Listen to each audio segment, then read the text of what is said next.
1886 US-ലെ അറ്റ്ലാന്റയിൽ നിന്നുള്ള ഒരു ഫാർമസിസ്റ്റ് ഒരു ദിവസം ഒരു ജഗ്ഗിൽ നിറയെ ഒരു തരം സിറപ്പ് നിറച്ച് തെരുവിലേക്ക് ഇറങ്ങി.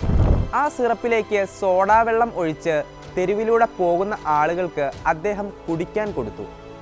അത് കുടിച്ചവർക്കെല്ലാം ഒരേ അഭിപ്രായം, സംഗതി കിടിലോൽ കിടിലം. ഡോക്ടർ ജോൺ സ്റ്റിത്ത് പെമ്പർട്ടൺ എന്നായിരുന്നു ആ ഫാർമസിസ്റ്റിൻ്റെ പേര്. അദ്ദേഹം അന്ന് ആളുകൾക്ക് കുടിക്കാൻ നൽകിയ ആ പാനീയമാണ് പിന്നീട് ലോകവിപണി കീഴടക്കിയ കൊക്കക്കോള. അന്ന് ആ സിറപ്പുമായി പെമ്പർട്ടൺ തെരുവിലേക്ക് ഇറങ്ങിയത് അനേക കാലത്തെ പരീക്ഷണങ്ങൾക്കും പരാജയങ്ങൾക്കും ഒടുവിലായിരുന്നു. ആളുകൾക്ക് ഇഷ്ടപ്പെടുമെങ്കിൽ മാത്രം വിപണിയിലേക്ക് ഇറക്കാം എന്നായിരുന്നു അദ്ദേഹത്തിൻ്റെ തീരുമാനം. എന്നാൽ പിന്നീട് നടന്നത് ചരിത്രമാണ്. റിഫ്രഷിംഗ് ആയ ഒരു സോഫ്റ്റ് ഡ്രിങ്കിൻ്റെ കുറവ് അമേരിക്കൻ വിപണിയിലുണ്ടെന്ന് തിരിച്ചറിഞ്ഞാണ് പെമ്പർട്ടൺ കൊക്കക്കോള ഉണ്ടാക്കാനുള്ള ശ്രമങ്ങൾ ആരംഭിച്ചത്. ഒരേ സമയം രുചിയും വേണം, കുടിക്കുമ്പോൾ ഒരാശ്വാസവും കിട്ടണം. അതായിരുന്നു അദ്ദേഹത്തിനുണ്ടായിരുന്ന നിബന്ധന. ഒടുവിൽ ഏറെ നാളത്തെ പരിശ്രമങ്ങൾക്ക് ശേഷം അദ്ദേഹം തൻ്റെ ഇഷ്ടത്തിനനുസരിച്ച് ഒരു ഡ്രിങ്ക് വികസിപ്പിച്ച് എടുക്കുകയും ചെയ്തു. കൊക്കക്കോളയ്ക്ക് ആ പേര് നൽകിയത് പെമ്പർട്ടൻ്റെ പാർട്ട്ണറും ബുക്ക് കീപ്പറുമായ ഫ്രാങ്ക് എൻ റോബിൻസൺ ആയിരുന്നു. സി എന്ന അക്ഷരം 2 എണ്ണം വന്നാൽ പരസ്യത്തിൽ രസമുണ്ടാകും എന്ന് കണ്ട് ആ പേര് ഉറപ്പിക്കുകയായിരുന്നു അദ്ദേഹം.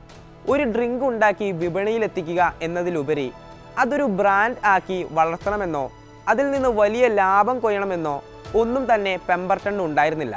അതുകൊണ്ട് തന്നെ അദ്ദേഹം അതിൻ്റെ ഉടമസ്ഥാവകാശം കാണ്ട്ലർ എന്ന ബിസിനസ്സുകാരന് തീരെഴുതി നൽകി. കാണ്ട്ലറിൽ നിന്ന് മറ്റു പല ബിസിനസ്സുകാരിലേക്കും കൊക്കക്കോള കൈമാറിയെത്തി. ആ കാലം കൊണ്ട് കോക്ക് എന്ന ചെല്ലപ്പേരും കൊക്കക്കോളയെ വിപണിയിലെ അവിഭാജ്യ ഘടകമാക്കി. 20-ാം നൂറ്റാണ്ടിൻ്റെ ആദ്യ കാലങ്ങളിലാണ് അമേരിക്കൻ വിപണിയിൽ നിന്ന് ആഗോള വിപണിയിലേക്ക് കൊക്കക്കോള കുതിച്ചു ചാടി ചരിത്രം സൃഷ്ടിക്കുന്നത്. 2-ാം ലോക മഹായുദ്ധ കാലത്തടക്കം വിപണിയിലെ വിപ്ലവകരമായ വലിയ മാറ്റങ്ങൾക്ക് വരെ ആ ചരിത്രം വഴിവെച്ചു. യുദ്ധത്തിൽ പങ്കെടുത്ത എല്ലാ അമേരിക്കക്കാരുടെ കയ്യിലും കൊക്കക്കോള ബോട്ടിലുകൾ സർവ്വസാധാരണമായി മാറിയിരുന്നു. അത്ര ശക്തമായ മാർക്കറ്റിംഗ് സ്ട്രാറ്റജി ആയിരുന്നു ചുരുങ്ങിയ കാലം കൊണ്ട് കൊക്കക്കോള പഠിച്ചെടുത്ത് പയറ്റിയത്. ഒടുവിൽ യുദ്ധാനന്തരം 7-ാം കടലും കടന്ന് ഇന്ത്യയിലേക്കും കോക്ക് ബോട്ടിലുകൾ എത്തി. സ്വാതന്ത്ര്യം നേടിയ ശേഷമുള്ള ഇന്ത്യ കോക്കിന് വലിയൊരു സാധ്യതയായിരുന്നു.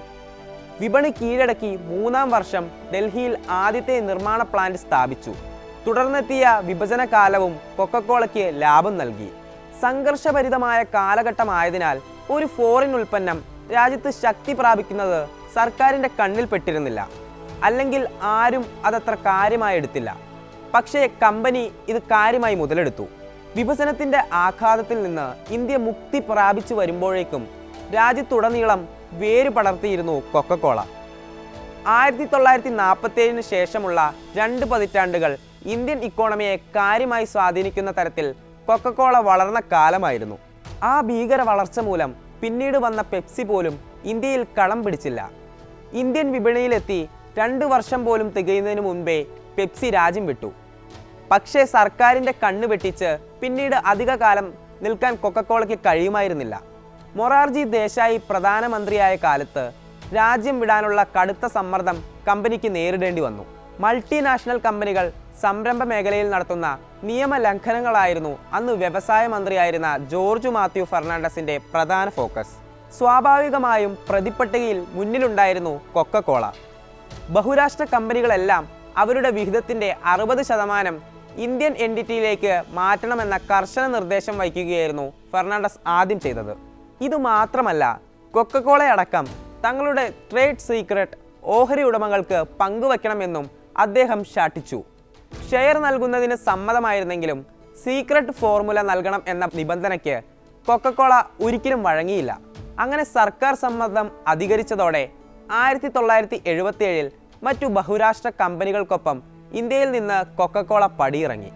കൊക്കക്കോള സൃഷ്ടിച്ച വിടവ് നികത്താൻ സർക്കാർ തന്നെ ഇറക്കിയ ബ്രാൻഡുകളും മറ്റ് ലോക്കൽ ബ്രാൻഡുകളും കുതിച്ചെത്തിയ കാഴ്ചയാണ് പിന്നീട് ഇന്ത്യ കണ്ടത്.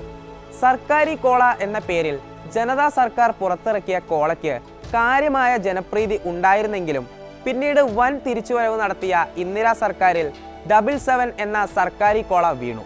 സ്വാഭാവികമായും മറ്റ് ചെറുകിട ഇന്ത്യൻ സോഫ്റ്റ് ഡ്രിങ്കുകൾക്ക് ജനപ്രീതി കൂടി. തംസപ്പ് ഒക്കെ തരംഗം സൃഷ്ടിച്ചത് ആ കാലത്താണ്. ഇതേ കാലത്താണ് ക്യാമ്പ കോള എന്ന കുഞ്ഞൻ ബ്രാൻഡും ജനശ്രദ്ധ നേടിത്തുടങ്ങിയത്. പ്യൂവർ ഡ്രിങ്ക്സ് ലിമിറ്റഡ് എന്ന കമ്പനി അവതരിപ്പിച്ച ഒരു ശീതള പാനീയ ബ്രാൻഡ് ആയിരുന്നു ഇത്. ഇന്ത്യൻ ചുവയുള്ള പേര് ആയതുകൊണ്ട് തന്നെ ഒരു ഹോംലി ഫീൽ ഉണ്ടാക്കിയെടുക്കാൻ ക്യാമ്പ കോളയ്ക്ക് വളരെ പെട്ടെന്ന് സാധിച്ചു, പ്രത്യേകിച്ച് നോർത്ത് ഇന്ത്യയിൽ. ക്യാമ്പ കോള, ക്യാമ്പ ഓറഞ്ച്, ക്യാമ്പ ലെമൺ എന്നീ പല ഫ്ലേവറുകളിലൂടെ ക്യാമ്പ ഇന്ത്യക്കാരുടെ ദൈനംദിന ജീവിതത്തിൻ്റെ ഭാഗമായി. ക്യാമ്പ ഹോ ജായേ എന്ന ടാഗ്ലൈനൊക്കെ അന്നത്തെ കാലത്ത് മാർക്കറ്റിങ്ങിൽ ക്യാമ്പ കോളയുടെ മികവ് എടുത്തു കാട്ടുന്നതായിരുന്നു. ജനപ്രീതിയിൽ തംസപ്പിനെയും ഗോൾഡ് സ്പോട്ടിനെയുമൊക്കെ കടത്തിവെട്ടുന്ന തരത്തിലായിരുന്നു ക്യാമ്പ കോളയുടെ മുന്നേറ്റം. ആ ജനപ്രീതി വർദ്ധിപ്പിക്കാൻ ക്യാമ്പ എടുത്ത നിശ്ചയദാർഢ്യവും കാര്യമായ ഫലം കണ്ടു. ഇന്ത്യക്കാരുടെ മനസ്സറിഞ്ഞ് തന്നെ അവർ വിപണിയിൽ കളിച്ചു.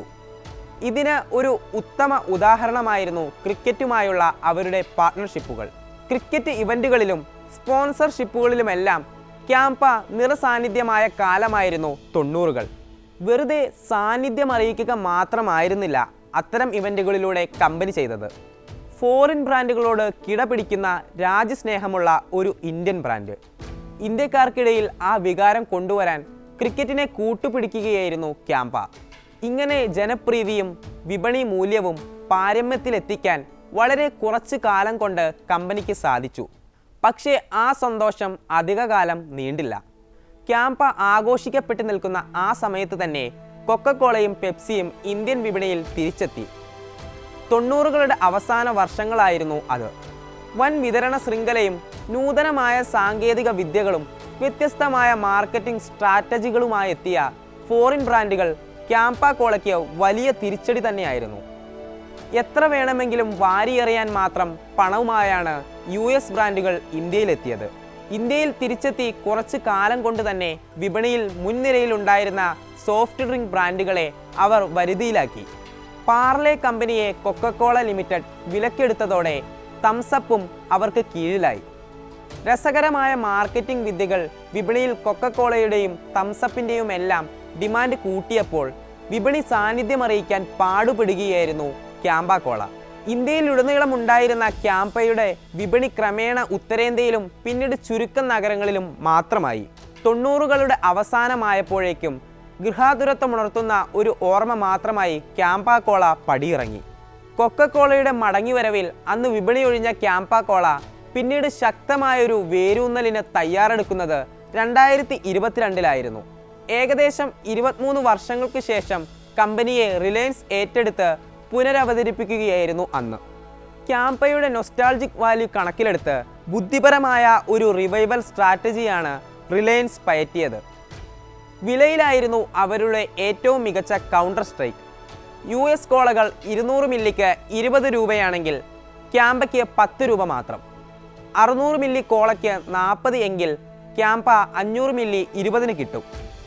ഇനി മാർക്കറ്റിങ്ങിലാണെങ്കിൽ ക്യാമ്പ തിരിച്ചു വന്നുവെന്ന് അറിയിക്കാൻ കടകളായ കടകളിലെല്ലാം ഫ്രീ സാമ്പിളുകൾ നിരത്തി റിലയൻസ്. 80കളിലെയും 90കളിലെയുമൊക്കെ പഴയ ന്യൂജൻ പിള്ളേർ കൊണ്ടുപിടിച്ച നൊസ്റ്റാൾജിയയുമായി പറന്നെത്തി. മുക്കിലും മൂലയിലുമെല്ലാം ഒരു പുതിയ ബ്രാൻഡ് ഇരിക്കുന്നത് ശ്രദ്ധയിൽപ്പെട്ട് നിലവിലെ ന്യൂ ജനറേഷനും ഒന്ന് പയറ്റി നോക്കി ക്യാമ്പയുടെ ഫാൻസായി. ദ ഗ്രേറ്റ് ഇന്ത്യൻ ടേസ്റ്റ് എന്നായിരുന്നു ഇത്തവണ ക്യാമ്പയുടെ ടാഗ്ലൈൻ. ക്യാമ്പ കോളയുടെ പ്രൗഢഗംഭീരമായ ചരിത്രം നിറച്ച പരസ്യങ്ങളും എത്തിയതോടെ വിപണിയിൽ ക്യാമ്പയ്ക്ക് സ്ഥാനം നൽകാതെ കഴിയില്ല എന്ന സാഹചര്യമുണ്ടായി. അങ്ങനെ പഴയ ആ ഐക്കോണിക് രുചി ഒന്ന് മോഡേണൈസ് ചെയ്ത് അവതരിപ്പിച്ച് റിലയൻസ് ക്യാമ്പയുടെ ആ പ്രതാപകാലം തിരിച്ചുപിടിച്ചു. പക്ഷേ മടങ്ങിവരവ് സാധ്യമായെങ്കിലും വിപണിയിലെ മത്സരങ്ങളിൽ നിന്ന് അങ്ങനെ പെട്ടെന്ന് ഒഴിവാക്കാൻ കഴിയില്ല എന്നാണ് വിപണി ക്യാമ്പയ്ക്ക് നൽകുന്ന മുന്നറിയിപ്പ്. കൊക്കക്കോളയും പെപ്സിക്കോയും കടുത്ത മത്സരം തന്നെയാണ് ക്യാമ്പ കോളയ്ക്ക് നൽകുന്നത്. വിലയിൽ ഒരു ദാക്ഷിണ്യമില്ലാത്ത ഏറ്റക്കുറവും പ്രമോഷൻ ക്യാമ്പയിനുകളും സ്ട്രാറ്റജിക് ആയ പാർട്ട്ണർഷിപ്പുകളുമെല്ലാമായി റിലയൻസിന് വെല്ലുവിളി നൽകുന്നുണ്ട് ഇവർ. കൊക്കക്കോളയോടും പെപ്സിയോടും കിടപിടിക്കുക എന്നാൽ ഉപഭോക്താക്കളുടെ വിശ്വാസം, വക്രബുദ്ധിയോടെയുള്ള മാർക്കറ്റിംഗ്, വിപുലമായ വിതരണ ശൃംഖല എന്നിവയെ ഒക്കെ നേരിടുക എന്നത് കൂടിയാണ്. അതുകൊണ്ട് തന്നെ ക്യാമ്പയുടെ നിലനിൽപ്പ് കേവലം വൈകാരികതയെ മാത്രം ആശ്രയിച്ചാകില്ല. ശക്തവും മികവുറ്റതുമായ മാർക്കറ്റിംഗ് സ്ട്രാറ്റജിയും ക്രിയാത്മകതയും പുതിയ കാലത്തിൻ്റെ സർഗാത്മകതയുമൊക്കെ കൊണ്ടേ പഴയ പ്രതാപത്തിലേക്ക് ഉയരാൻ ക്യാമ്പ കോളയ്ക്ക് സാധിക്കൂ. ഇന്ത്യൻ കോളയും US കോളയും തമ്മിലുള്ള ഈ വ്യാപാര യുദ്ധത്തിൽ ജയമാർക്ക് എന്നതിന് ഉത്തരം വിദൂര ഭാവനയ്ക്കും അപ്പുറമാണെന്നതാണ് യാഥാർത്ഥ്യം.